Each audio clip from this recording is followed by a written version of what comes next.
안녕하세요, 루장입니다. 제가 내일은 개인적인 사정으로 인해서 영상 업로드가 좀 어려울 것 같고요.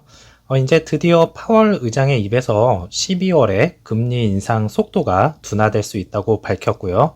12월 13일부터 14일까지 FOMC 회의 일정이 있는데요.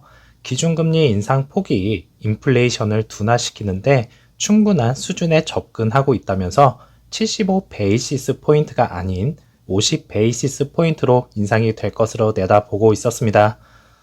그로 인해서 3대 지수 모두 장 초반에는 관망세를 보이다가 파월 의장의 연설이 끝나고 난 후부터는 크게 상승으로 이어졌고요. 나스닥의 경우에는 4% 넘게 상승을 하면서 바닥권 탈출을 시도를 하는 것을 볼 수가 있겠지만은 본격적인 상승 추세로 보기에는 다소 무리가 있지 않나 생각됩니다.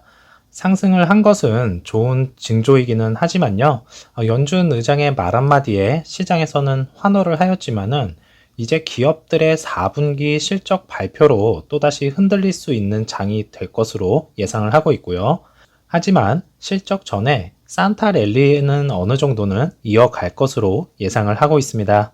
시장의 환호와 함께 빅스 지수는 큰 하락폭을 이어갔고요. 10년물 국채금리도 시장에서의 반응을 주시를 하면서 마지막에는 하락폭을 크게 키워가는 모습을 확인을 할 수가 있었네요.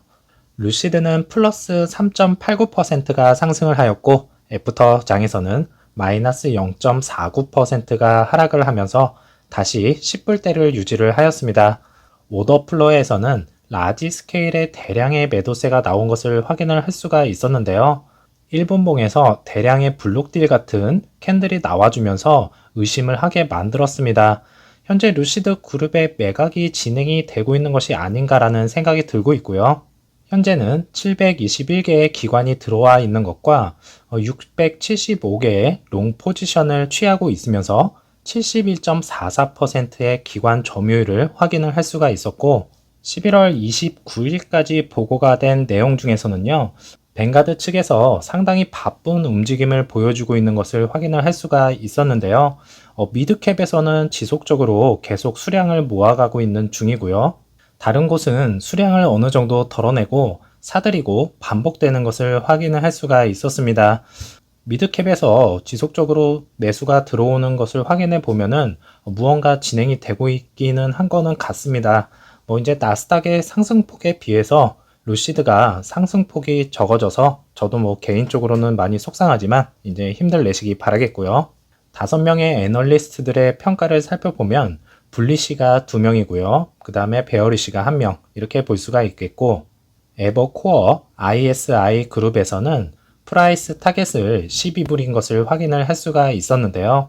지난 5개월 동안 12개월 목표 주가를 제시한 3명의 분석가 의견을 따르면요. 평균 목표 주가는 이제 18.4불이고 최고는 28불, 그 다음에 최저는 10불인 것을 확인을 할 수가 있었습니다. 현재는 10불 라인이 깨진 상황에서 9불대 형성이 되어 있는 것에 애널리스트들의 목표 주가, 그리고 이제 모건 스탠리가 제시한 주가보다 더 낮은 가격에 형성이 되어 있는 것이겠고요.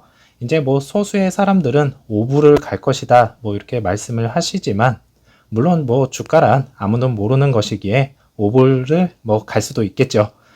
하지만 평생 5불에 머물러 있을까요? 하락이 있으면 상승도 있는 것이겠고요. 앞으로의 비전을 보았을 때 상승 구간이 더 크다는 것을 알고 있으니까 이렇게 떨어져도 매집의 구간으로 생각을 하고 추가 매수를 하는 것이 아닐까요? 힘내시기 바라겠습니다.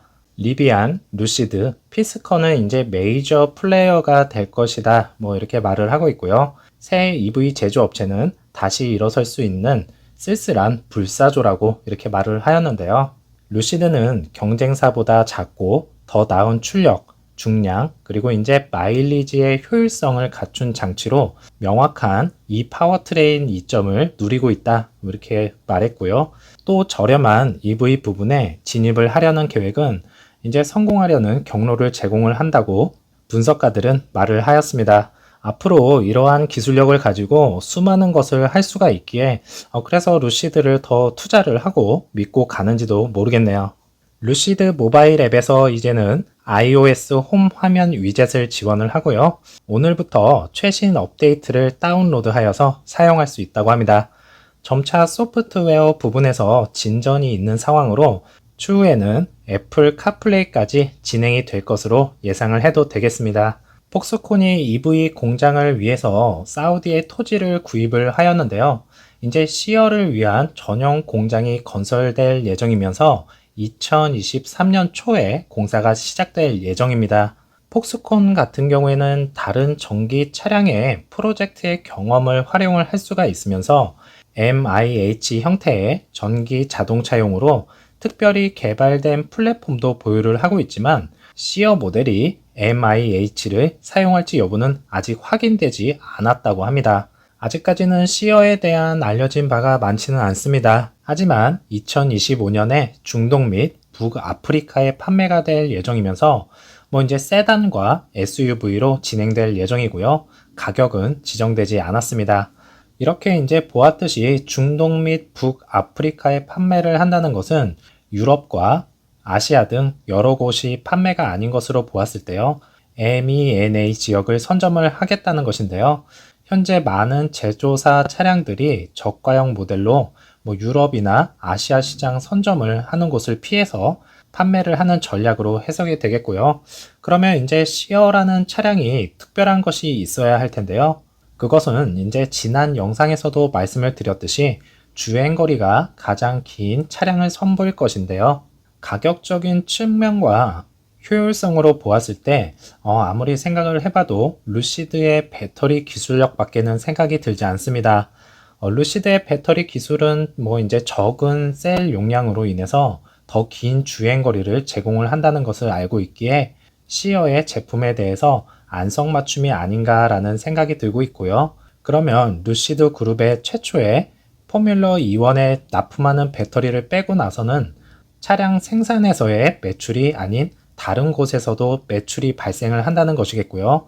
그리고 연간 15만 대의 차량 생산이 예정이 되어 있는 만큼 배터리 판매 수익도 만만치 않을 것으로 예상이 됩니다.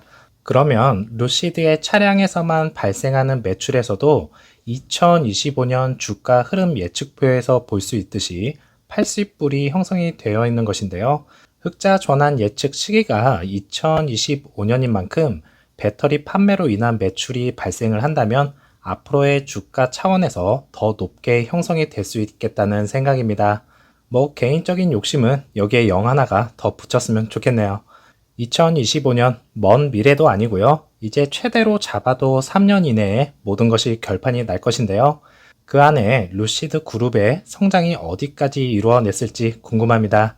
오늘도 즐거운 하루 보내시고요. 다음 영상에서 찾아뵙겠습니다. 감사합니다.